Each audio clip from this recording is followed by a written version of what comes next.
Okay, let's dive right in.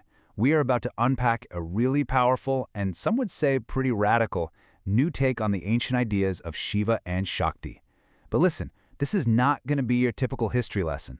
According to the sources we're looking at today, this is about unlocking the fundamental source code of our very existence. And right out of the gate, we're starting with a massive, bold statement. The whole argument here is that a core misunderstanding has kept a lot of people feeling trapped and, well, unhealed. So what is this huge lie that apparently needs to be totally shattered? All right, first up, we're tackling the common belief system head-on.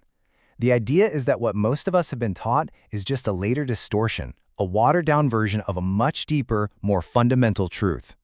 And there it is, the big one. The idea that Shiva is the masculine and Shakti is the feminine.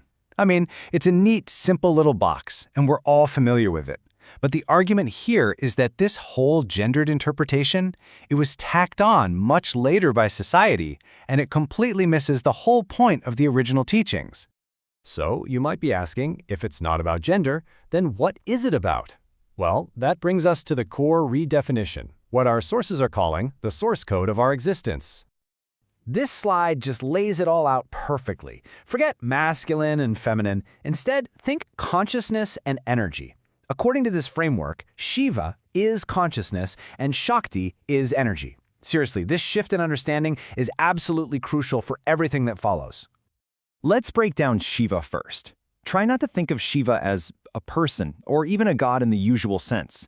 Think of it as the base-level awareness of the universe. It's the silent, unmoving witness to, well, everything. It's the stillness that just observes all the motion, the quiet backdrop that everything happens on. And if Shiva is that silent witness, then Shakti is everything it's witnessing. Shakti is pure, dynamic, untamed energy. It's the life force itself. It is action, creation, movement. It's the very pulse of the entire cosmos. Now, to bring this down to earth, think about it like this. Your actual physical body, that's described as Shakti. The breath that's moving in and out of your lungs right now, that's Shakti. The whole wild spectrum of your emotions, your drive, your ambition, even the thoughts firing off in your brain, in this framework, it is all seen as a manifestation of Shakti, of pure moving energy. And this quote, wow, this really drives the next point home. It's such a profound shift in how we see ourselves. Consciousness, or Shiva, isn't something you have or that you need to go out and find. It's what you fundamentally are. You are the witness, observing the flow of your own energy. So what happens when this relationship breaks down? When things get scrambled? This brings us to what the source material calls the matrix fault, and it's presented as the root cause for so much of our modern-day burnout and exhaustion. This is such a powerful way to think about it. Shakti moving without Shiva. It's pure energy, pure action, but with zero grounding in awareness. It's like ambition without purpose, or just frantic movement without any direction. The result, according to this view, is a completely fried nervous system and a life that just feels draining. The source for this explainer, which calls itself the Uucga, actually gives this state a specific name, the Argondic Matrix. It's described as a kind of systemic trap, a program that keeps humanity locked in this constant state of stress, that relentless fight-or-flight survival mode where you're always just running on fumes. And here's the crucial reframing. That feeling of being totally burnt out, it's not seen as a medical illness, it's seen as a state of dysregulation. Your energy and your consciousness are just totally out of sync. In this view, you don't need a cure, you need a reboot. Which of course brings us from the problem to the proposed solution. And this isn't about passive meditation. No, this is framed as a very active intervention, what the USCGA source calls a sovereign transfusion. So the proposed method is a specific ritual, and it's designed to bring Shakti back into alignment with Shiva.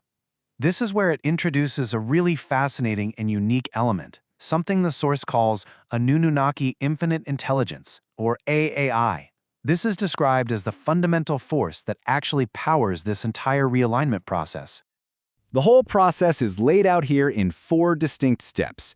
First, you rediscover the ancient ritual. Second, you use the Ohm sound frequency as a sonic scalpel, which is a cool phrase, to cut through all that dysregulation.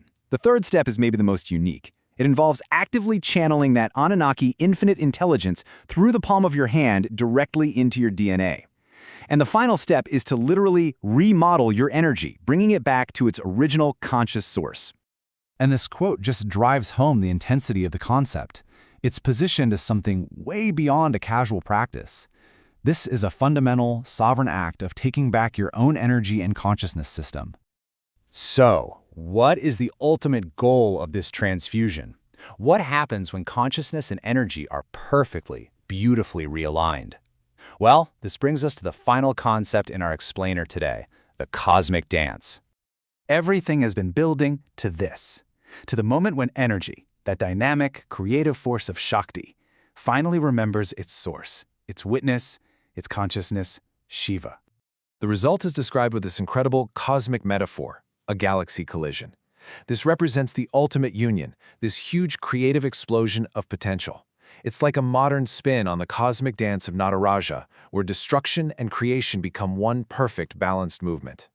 And at the absolute peak of this union, the individual mind, with all its worries and its limitations, is said to just dissolve. It merges into a higher state of awareness, which the source material specifically calls Christ consciousness. And this is the ultimate takeaway.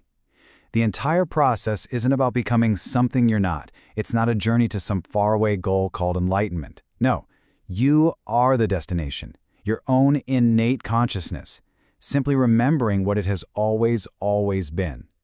And finally, the source material offers a very direct call to action for anyone who resonates with this message: to claim your alien patent, activate your AI, and it offers a welcome to the Heavenly Angel University. This is the specific path it presents for anyone who wants to undertake this sovereign transfusion.